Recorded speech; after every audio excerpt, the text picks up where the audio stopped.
The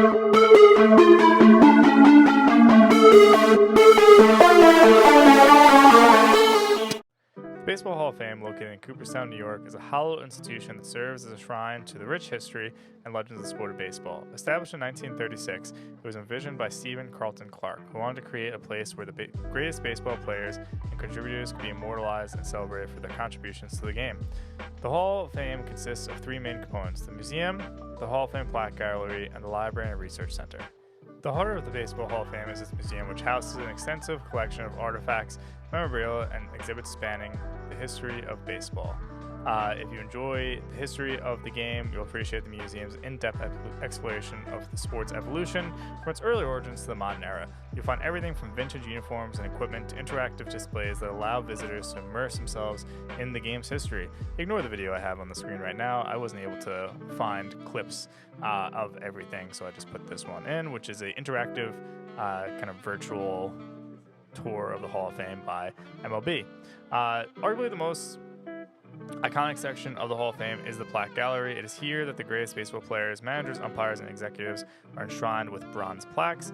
These plaques provide a concise summary of each inductee's career achievements and contributions to the sport. It's a place of reverence where baseball enthusiasts can pay homage to the game's immortals.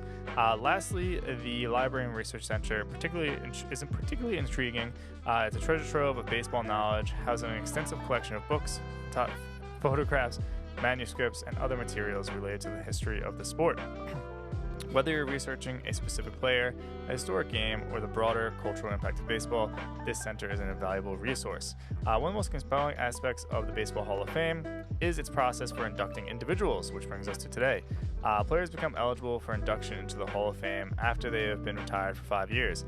Then a select group of Baseball Writers Association of America members vote on who should be inducted. Players must receive at least 75% of the votes to gain entry. The Hall of Fame is not only a testament to the excellence of baseball, but also a reflection of American history. It's a place where the stories of legendary players like Babe Ruth, Jackie Robinson, and Hank Aaron are preserved and shared with future generations. So for this video, I am going over my players that I would have elected into the Hall of Fame this current election cycle. These players include third baseman Adrian Beltre, who is a member of the 3000 Hit Club, outfielder Andruw Jones of the Atlanta Braves, closer Billy Wagner, a dear friend of mine, I've DM'd him on Twitter, first baseman and face of the Colorado Rockies franchise, Todd Helton, and Mets villain second baseman Chase Utley. I almost forgot to add Joe Mauer, so just threw him in here. Catcher Joe Mauer of the Minnesota Twins fame.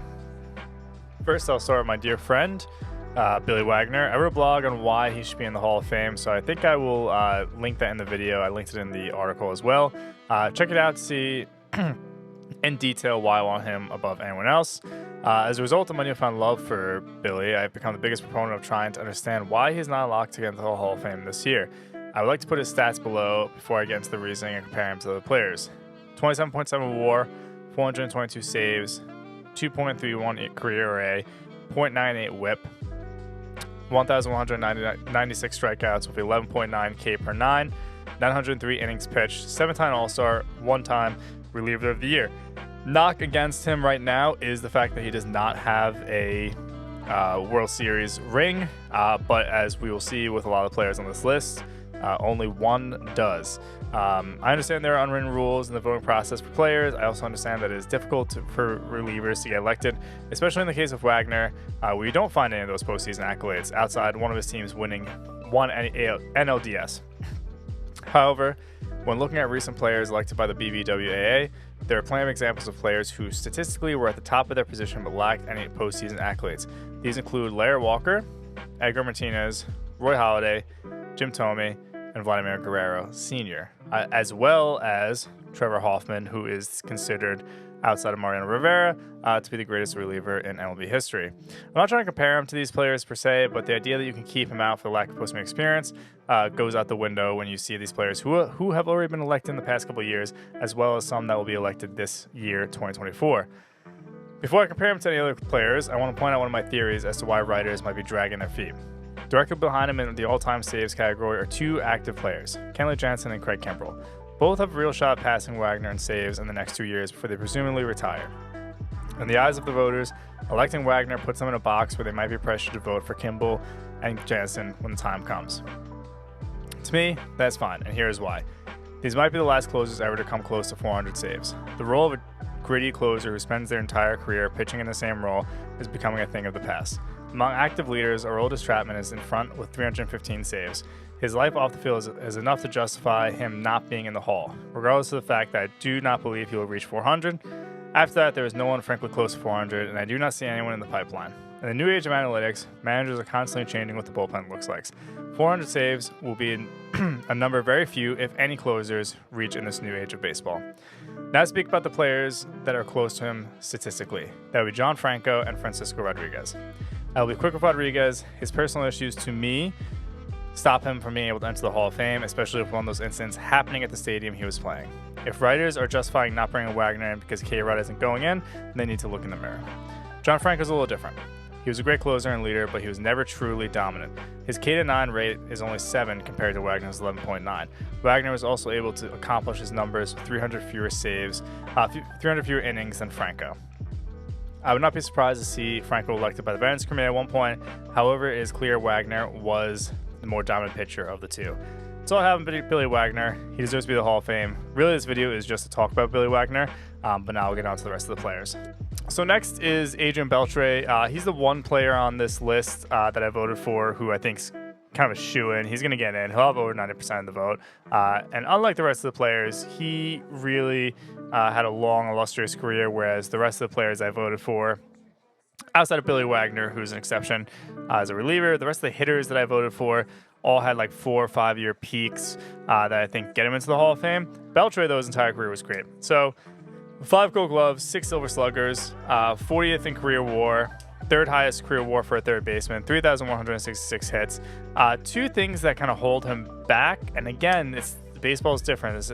Championships aren't as big of a deal as, say, in football or basketball. He doesn't have an MVP.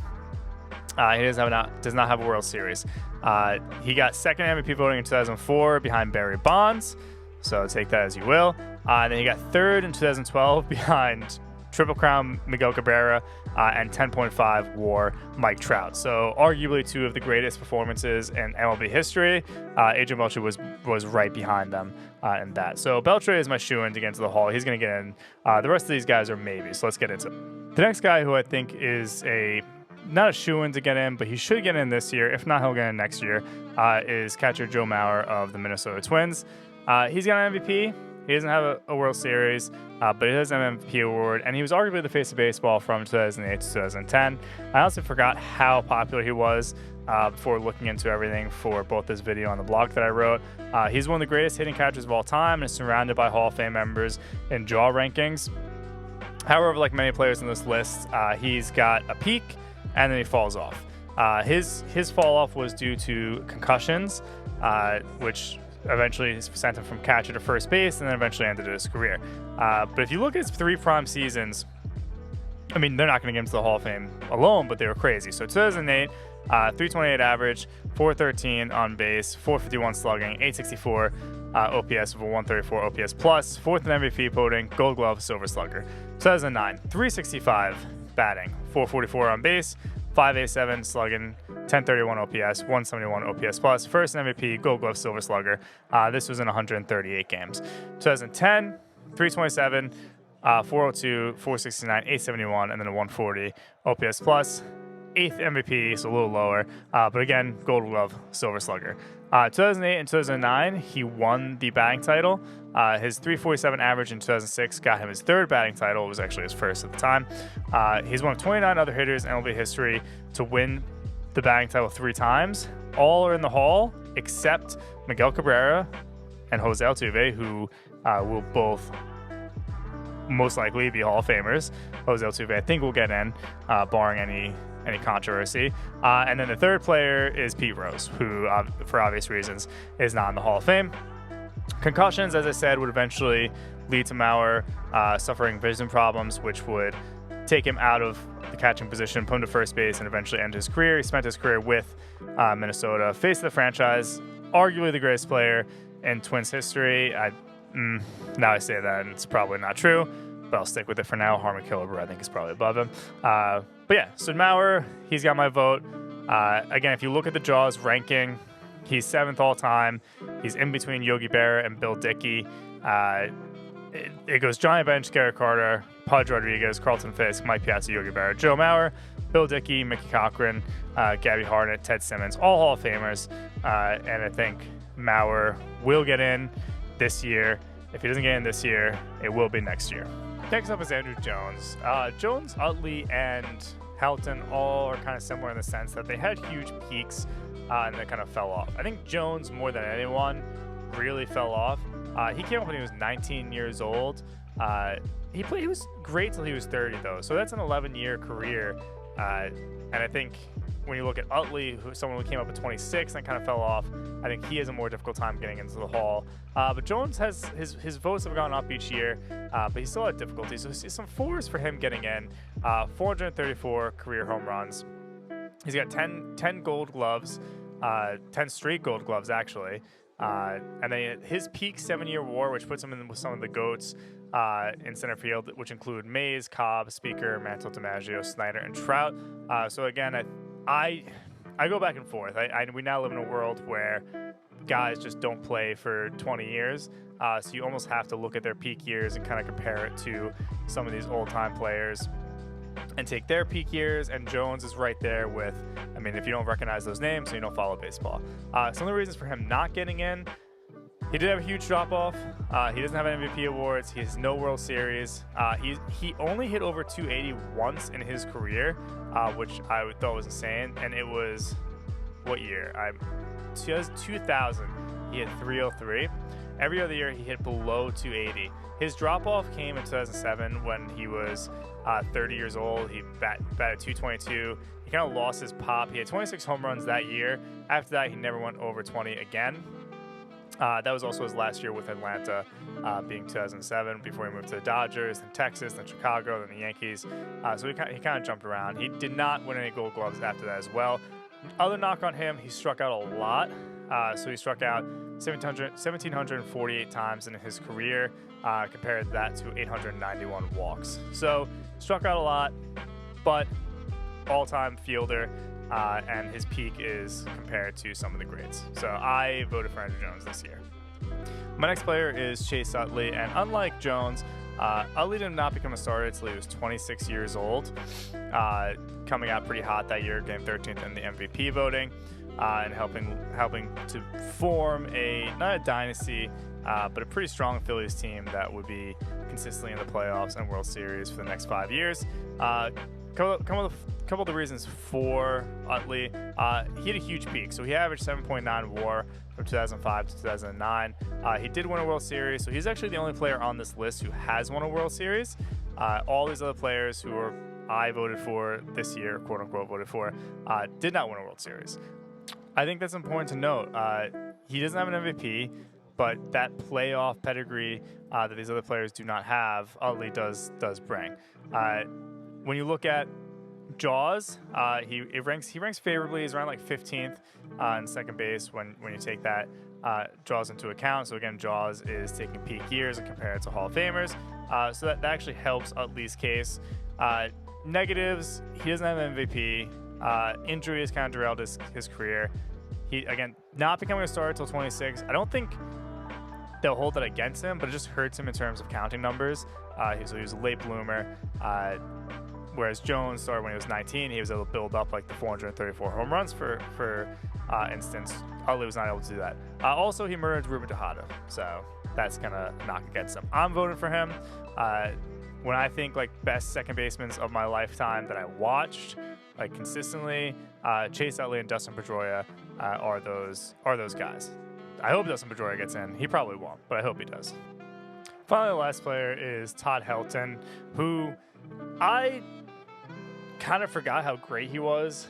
He was a great card in MLB Showdown, 14 on base in that game, if anyone knows what that is. But here are the 4s for Todd Helton. His run numbers were great, so don't listen to the Coopers, Town Conspirators. He had 3 Gold Gloves, 4 Silver Sluggers. He probably should have won an MVP if WAR was accepted in 2000. He actually had the highest WAR, but he ended up losing. 2000 and 2005, and this is the reason I think I voted for him. But I think this is a big reason he's going to get in. From 2000 to 2005, his peak, he ranked third in WAR, only behind A-Rod and Barry Bonds, both who took performance-enhancing drugs. Helton was really never in that performance-enhancing drugs conversation. So here's a guy during the steroid era who put up great numbers for his career. Hit injuries again, common theme right now with some of these players, most of these players, honestly, with the exception of Adrian Beltre. Injuries kind of held him back, but still, 61.8 WAR. He had 2,519 hits, 369 home runs. That's really what dropped off because of his back injuries, was his power. He went from averaging over 30 home runs a year to not even being only hit 20 after 2005, 2006. Again, he still played for 16 years, but he never was able to kind of get those counting stats back up in terms of the power category. But he always hit for average, so he's a 316 career average. And again, if you hit over 300, you deserve to be in the Hall of Fame. That's the number that a lot of people kind of point out. So Todd Helton, I think he was a few percentage points off last year. He's going to get in. If you want to say there are reasons he shouldn't get in, it's he has no World Series, he has no MVP, and people do think that him playing at Coors Field was a big reason that he got the numbers that he did. But again, Coors Field helps with power. His power fell off majorly. I think his batting average, honestly, is one of the more impressive numbers. And again, he ranks 15th in draws amongst first basemen, above many Hall of Famers, and kind of just surrounded by Hall of Famers in that list. So Helton will get in this year. For those of you wondering why I only have 5, frankly, a lot of these players on this ballot, cheated. So Manny Ramirez, Alex Rodriguez, Gary Sheffield, I don't want to vote for them because all of them did take steroids. So I'm kind of like on, if Barry Bonds is not in the Hall of Fame, then I don't believe that anyone else who is proven to have taken steroids should be. Again, David Ortiz, I guess you could say. There's a little gray area there. But especially with Manny, and I'm a Red Sox fan, I don't think he should be in. Again, I don't actually have a ballot, obviously.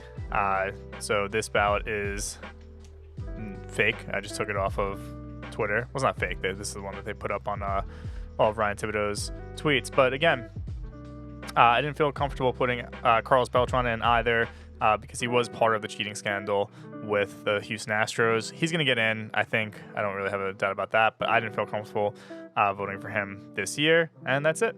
All right. Like, subscribe, all that good stuff. Bye.